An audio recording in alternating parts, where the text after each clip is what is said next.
Time to reach for mobile water. Mobile water, unique in every way. Citi Prime News at 12 midday. Update you on all the running stories and connect you to the newsmakers. Citi News.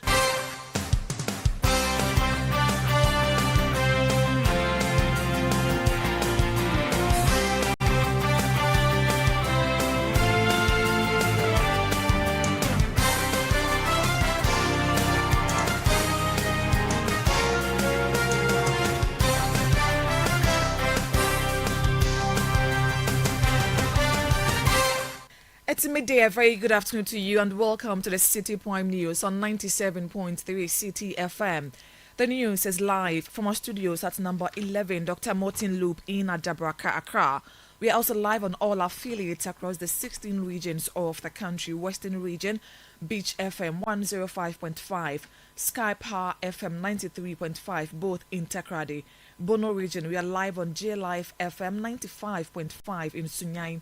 Ashanti region, Focus FM 94.3 on KNUST campus in Kumasi. Orange FM 107.9 also in Kumasi. The news is also live around the world on citynewsroom.com. I am Hawa Idrisu Mustafa. Coming up, Speaker of Parliament to swear into office today, 2 members of Parliament elect for Akwitia and Tamale Central as the House reconvenes after months of recess. Also coming up, Garu Security Council shut down Garu DA's Basic School following yesterday's shooting incident that left the headmaster dead and several others injured. A teacher was murdered in that cold blood, and then maybe it will not be normal that school will open today because the trauma the children and the teachers has undergone as a result of witnessing this heinous crime. I think they cannot even come back to the school for the immediate time. Still ahead, Bono Regional Police Command yet to begin investigations into fire outbreak that led to the death of a husband and wife at Isuakwa in Sunyain. We received a distress call that prompted us to proceed to the scene. We got there and the Ghana National Fire Service were already working assiduously to extinguish the blaze. So we are here to commence investigations. And later, robbery incident leaves 6 injured at Bomfa Edumasa in Joabi municipality of the Ashanti region, throwing the community into fear and panic.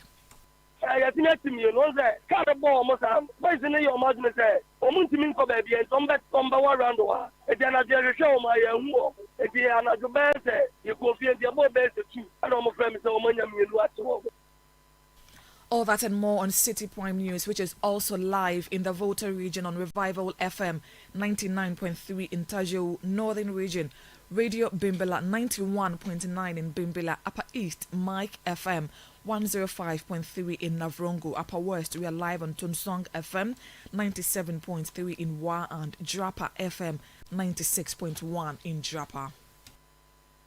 Citi Prime News at 12 midday. Update you on all the running stories and connect you to the newsmakers. Thank you for choosing us. The OT region has seen significant relief following a sharp decline in typhoid cases after a surge in the early months of 2025 left many residents affected. Health officials say the outbreak, which strained several health facilities, prompted swift intervention measures including improved sanitation and public education campaigns. Karachi East Municipal Chief Executive Safo Nketia noted that although the situation has improved, the municipality still lacks a fully equipped hospital to deliver quality health care services. We want to appreciate government for their quick response when the news broke out. The team from Kumasi, the medical team from Kumasi and that of Accra, when it came, the assessment that they did, and the response was very good. And we are seeing some changes as a result of their response today. Now we have a medical to our health center facility, but the most important thing that is still troubling is to have a hospital in the municipality. And I think Karachi is audio in the whole of the regions created. Dambai is the only regional capital without a hospital. Very, very, very, very worrying. And without any proper water system for our people. Meanwhile, we have a very big lake here, so we still call on whoever can help us to get a water system, a treated water system. That was the Karachi East Municipal Chief Executive Safo Nketia. Otu Regional Minister Japon Kujo commended the progress made so far and announced that the Karachi East Municipality has received its first medical doctor at the health center, a major boost to health care delivery in the municipality. A lot of investigation to look at what happened. They went to the clinic side, they got to do a lot of tests, and up to now, I think they are ongoing doing it. But the good thing is that only yesterday they introduced to me a medical doctor. Yeah, so the typhoid has brought a medical doctor for us, and it's going to save lives. Yeah, and that is the number one news that I have. You heard the OT Regional Minister Japon Kujo. Let's now go live to Parliament, where the Speaker Alban Bagbin is expected to swear into office today. The members of Parliament for Akwitia and Tamale Central, Bernard Bediako Beidu and Professor Alidu Seidu, respectively. Now, Bernard Bediako Beidu secured victory in the Akwitia by-election following the demise of the late Ernest Kumi. In Tamale Central, Professor Alidu Seidu was declared the winner of the by-election after emerging as the sole candidate, succeeding the late Ibrahim Mutala Mohammed, who lost his life in a helicopter crash on August 6, 2025. The two newly elected lawmakers, both representing the NDC, are expected to take and subscribe to the oath of office during today's parliamentary sitting. We are joined on the phone lines by our parliamentary correspondent, Ni Ayukwe Okain.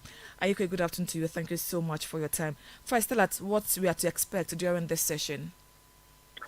Good afternoon, Howard. So this afternoon, Parliament is expected to commence the third meeting of the first session of the 9th Parliament. This was after the House went on break for about over 2 months now. Now, it is expected that the sitting would commence at 2 p.m.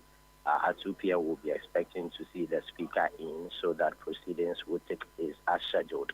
What we are expecting is to see the swearing in of two newly elected members of Parliament, Bernard Bediako Beidu of Akwitia and then Professor Alidu Seidu of Tamale Central. These two lawmakers, MP elects, are expected to be sworn into office today once the Speaker takes takes the chair to lead proceedings today. We are also expecting that this meeting would see the presentation of the 2026 budget statement by the Finance Minister, Dr. Kasiela Tufos, and this should take place mid-November in accordance with the Public Financial Management Act.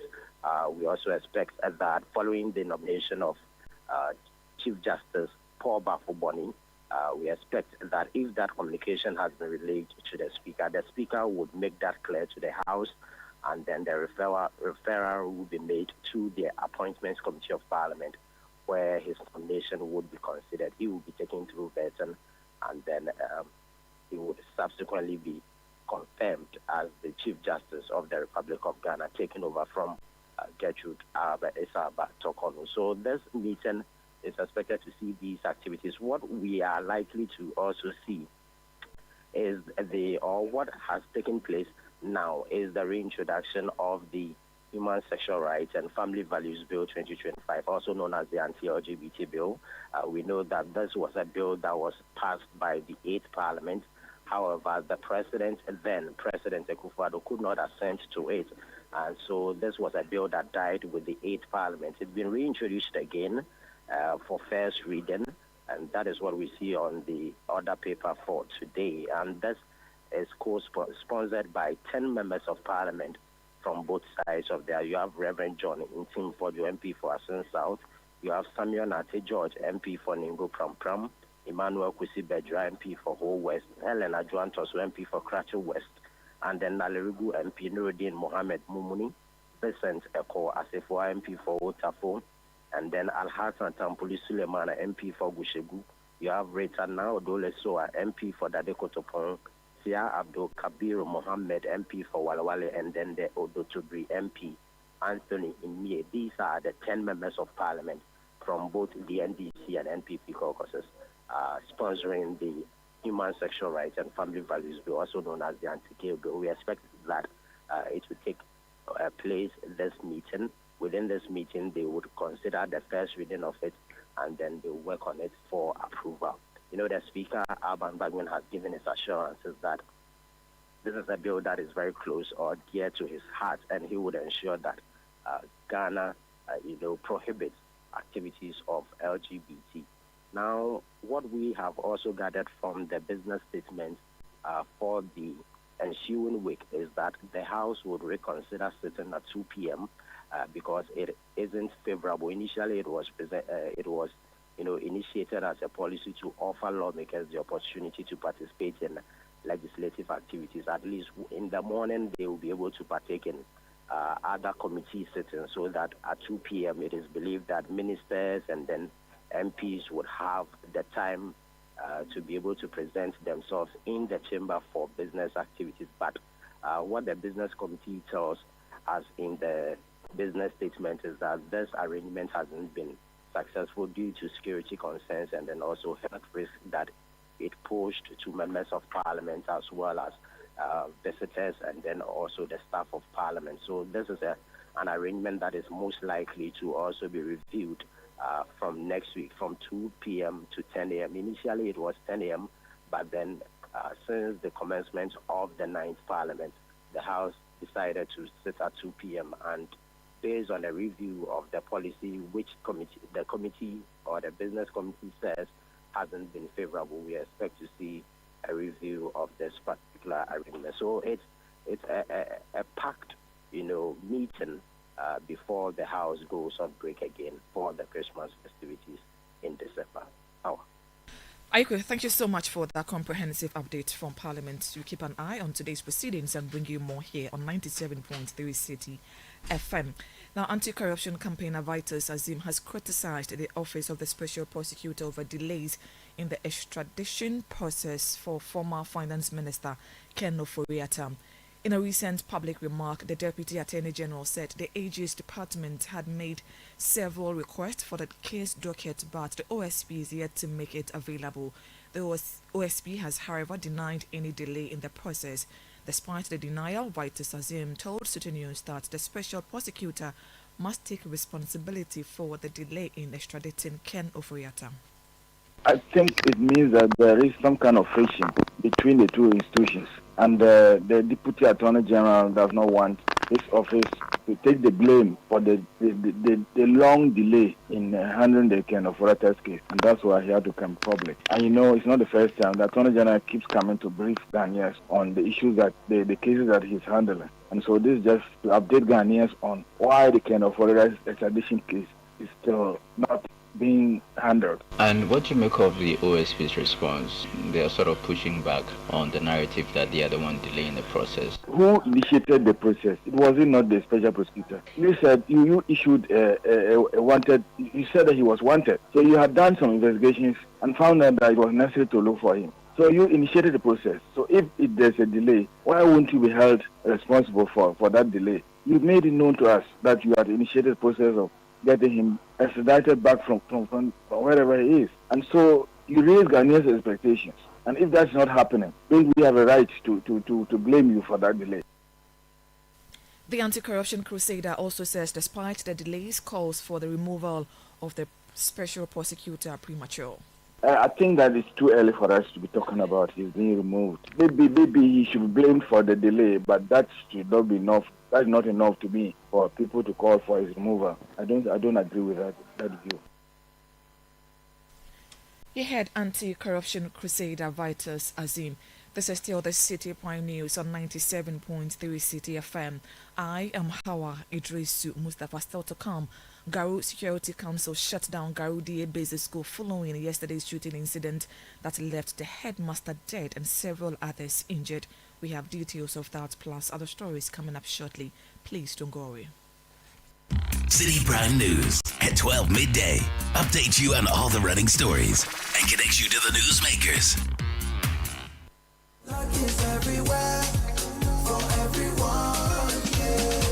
The winning season is back, but this time I am collecting the wins like jollof at a wedding.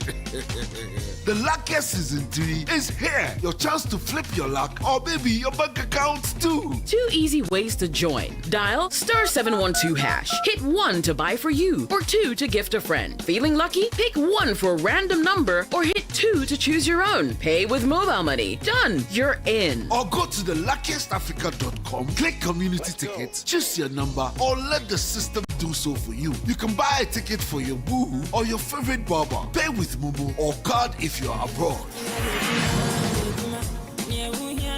1 ticket could turn your 1 Ghana cedi into 500 times more. And the whole community could win 10 times over. Dial *712# or log on. Let's get lucky together because luck is everywhere. Play responsibly, not for persons under 18 years. This promotion is regulated by the NLA on the Caritas platform. This October, Northern Ghana takes center stage. Get ready for the Northern Business Fair 2025, the ultimate one-stop shop for everything made in Ghana in the Savannah, Northern, Northeast, Upper East, and Upper West regions. From hand-woven smocks and intricate crafts to modern manufacturing, innovative packaging of made-in-Ghana products, and thriving homegrown businesses, it's a vibrant celebration of talent, innovation, and authenticity. Brought to you by Channel 1 TV and 97.3 Citi FM, it's the biggest trade fair showcasing Kenyan SMEs, startups, research bodies, and indigenous brands making waves across the nation. It's happening on Saturday the 25th and Sunday the 26th of October 2025 at the Tamale Sports Stadium. The time is 9 a.m. to 6 p.m. daily. Want to exhibit? Call 0205-973-973 today and book your space. Don't just hear about it, see it, experience it, and live it. The Northern Business Fair, your market, your connections, your growth. The Northern Business Fair 2025 is powered by Channel 1 TV and 97.3 Citi FM and is proudly sponsored by EcoBank, Side Hustle, the Ghana Enterprises Agency, the Ghana Export Promotion Authority, and supported by Cackstone Records.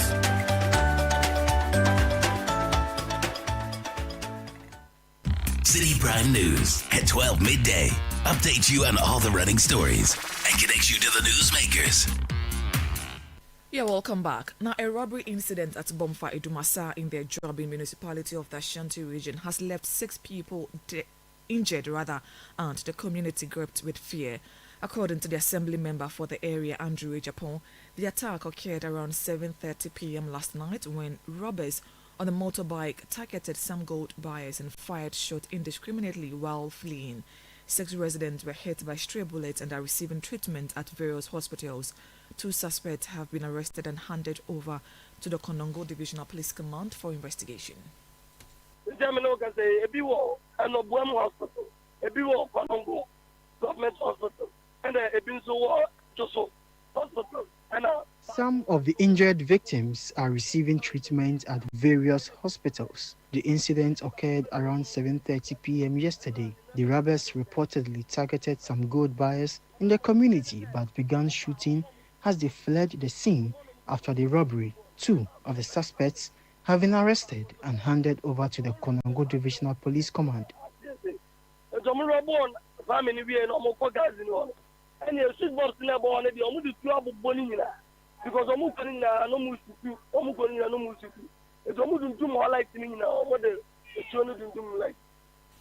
That was the assembly member for the Bomfa Idumasa electoral area in the Jobi municipality of the Ashanti region, Andrew Ejapon.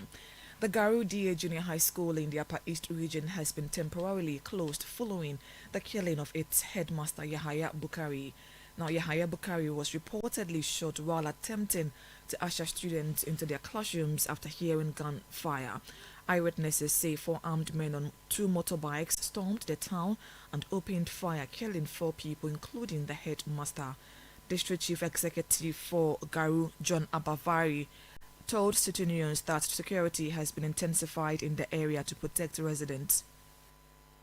Yesterday, from the time of the incidents up to now, there have been an increase in the security personnel. In fact, military was brought from Boku to come and help the police.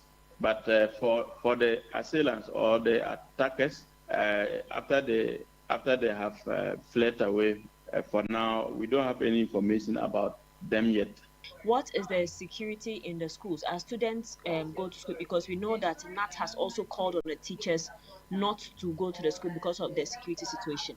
That particular school, the students are asked and the masters are asked not to come to school. I think it's not even right, let's say a teacher was murdered in that cold blood, and then maybe it will not be normal that that school will open today, because the trauma the children and the teachers has undergone as a result of witnessing this heinous crime. I think they cannot even come back to the school for the immediate time. So, but if we assess the situation, and then we'll advise the GS accordingly. John Abari is District Chief Executive of Garu in the Upper East region. Cabinet has approved the establishment of the first marine protected area within the Greater Cape 3 Points in the Western region, covering about 7,000 square kilometers. The designated area serves as a vital breeding and nursery ground for sardinella and other fish species, as well as a migratory route for whales, dolphins, and nesting turtles. Addressing a press conference in Accra, Minister for Fisheries and Aquaculture, Emilia Arthur, described the approval as a historic breakthrough in Ghana's quest to restore marine ecosystems, rebuild declining fish stocks, and safeguard the livelihoods of coastal communities. Following cabinet approval, the Ministry and Commission will engage in the following activities towards the realization of the establishment of the MPA, and working very closely with the town. We will map out and gazette the designation of the Greater Cape 3 Points MPA. We will conduct interministerial engagement to build support for implementation. We will make a public declaration of the MPA. We will continue collaboration with participating communities, NGOs, and faith-based organizations to integrate local knowledge into the development and implementation of the management plan for the MPA. And we will continue to undertake public education and sensitization of the MPA. Emilia Arthur is Minister for Fisheries and Aquaculture. President John Dramani Mahama is expected to arrive in the Western region this afternoon for a one-day working visit to inspect ongoing development projects and to initiate new infrastructure works in key areas. He'll begin his visit with an inspection of the Western Regional Hospital project at Apenanim, where construction of a modern health facility is ongoing. He will also inspect the Efiang Kwanta Regional Hospital and the Public Health Reference Laboratory, which plays a crucial role in diagnostics and research, serving residents of the region and beyond. In addition to health infrastructure, President Mahama will also cut salt for the Takrady Cape Coast Road project at Asoko Esuman. This project is part of government's big push agenda expected to boost economic activity within Western and Central regions as well as improve road safety. Away from that, police in the Bono region are investigating a fire outbreak that claimed the lives of a couple at Isuakwa in the Sunyani East municipality. The victims were found burnt beyond recognition after the incident yesterday. The fire completely destroyed their building while two nearby vehicles were partially damaged.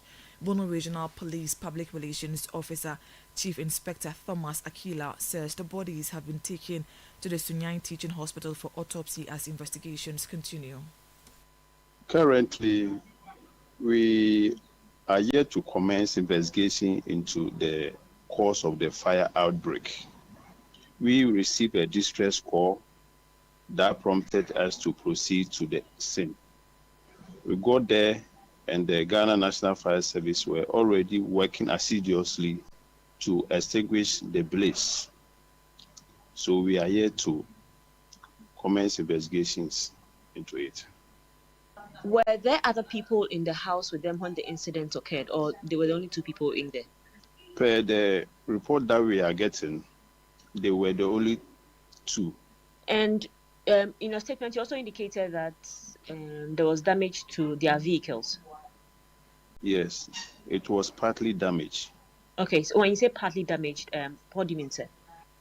Our crime scene investigators gave us the report that it was partly. damaged. So we don't know precisely which part was damaged. Bono Regional Police Public Relations Officer Chief Inspector Thomas Akila there. The Institute for Education Studies, IFEST, has welcomed government's decision to review the computerized school selection and placement system. Education Minister Haruna Idrisu recently announced a technical team will be formed to assess the system's challenges. Executive Director of IFEST, Dr. Peter Anti, in an interview with Citi News, says a thorough audit is necessary to identify the root causes of the problems and guide meaningful reforms in the placement process. First thing that I think they need to do is to do an audit of the system. Information we are picking indicates that there's been some changes in the original system that have been in place for some period. So there should be an audit of the system. That audit will give them an indication whether the current CSSPS is robust enough to continue, or they will need to rebuild the system to address the challenges that it presents.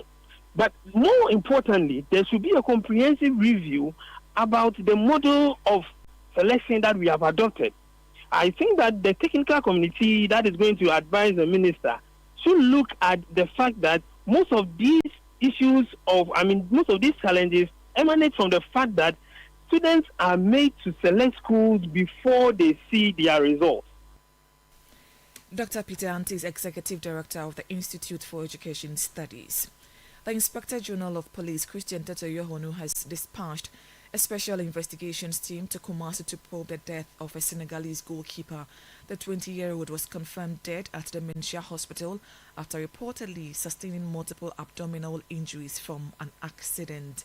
The Public Relations Officer of the Ashanti Regional Police Command, DSP Godwin Ahianyo, says the team, including homicide detectives and forensic experts, will work with the command to uncover the circumstances surrounding his death. We also found 2 pairs of goalkeeper's gloves, a pair of football boots, and some personal clothing with a mobile phone. So these are the personal effects that we found in the backpack and then a suitcase that was left at the morgue. The Inspector General of Police has also deployed a special team from the homicide unit and the forensic unit to also join the Ashanti Regional Police Command to actually unravel the circumstances surrounding the usage of the Senegalese. Ashanti Regional Police Public Relations Officer DSP Godwin Ahianyo. The Conference of Heads of Assisted Secondary Schools says the reporting process for first-year senior high school students is progressing smoothly nationwide. About 590,000 new students began reporting to their schools on Saturday, October 18 for the 2025-2026 academic year. The president of CHAS at Opokuwari School, that is Reverend Father Stephen Oseseche, says almost all the 1,200 students expected to arrive have already been in the school. Across the country, generally, everything is smooth. Very, very smooth. I've not heard anything so far. You don't expect everything to be perfect. Even if you go through the system and everybody is going to the school at the same time, you have to take your time to receive you into the houses. First of all, you have to present your documents to the administrative staff of the school, and that one is a queue. All right, so by all means, you'll be in a queue. So comparing this to the previous ones, when you have to come and then it doesn't get your turn, and then you have to go back home and come back again the next day. We are not experiencing this so much this year. So this year has been so smooth. He said the school has enough supplies for now, and government has assured that more food items will be delivered soon. For now, we have a little bit of food to feed the students now, but we are expecting government to bring more food very soon, and we have been told that food will be supplied very soon. And I know the minister and the director general, they are aware, and they are working on it. And I don't expect that the food supply to delay. And let's wait. Now that we have something to feed the students with, we are okay for now. But we are expecting what is supposed to come to feed these Form 1s to come and feed them. So their food must come. And I'm told the minister and the director general, they are working on that. National President of the Conference of Heads of Assisted Secondary Schools, Reverend Father Stephen Owusu Setre, ending today's edition of the City Prime News, which has been live from our studios in Adabraka in Accra. The news was also live in the Western region on Beach FM and Sky Power FM, both in Takrady, Bono region, J Life FM in Sunya, in Ashanti region, Focus FM on KNUST Campus, Kumasi, Orange FM also in Kumasi, Volta region, Revival FM in Tajau, Northern region, Radio Bimbala in Bimbala, Upper East, Mike FM in Navrongo, and Upper West, we were live on Tunsong FM in Wa and Japa FM in Japa. Please log on to citynewsroom.com for more stories. I'm Hawa Idrisu Mustafa. Thank you for your company. City News. We speak first. Reach our hotline on 030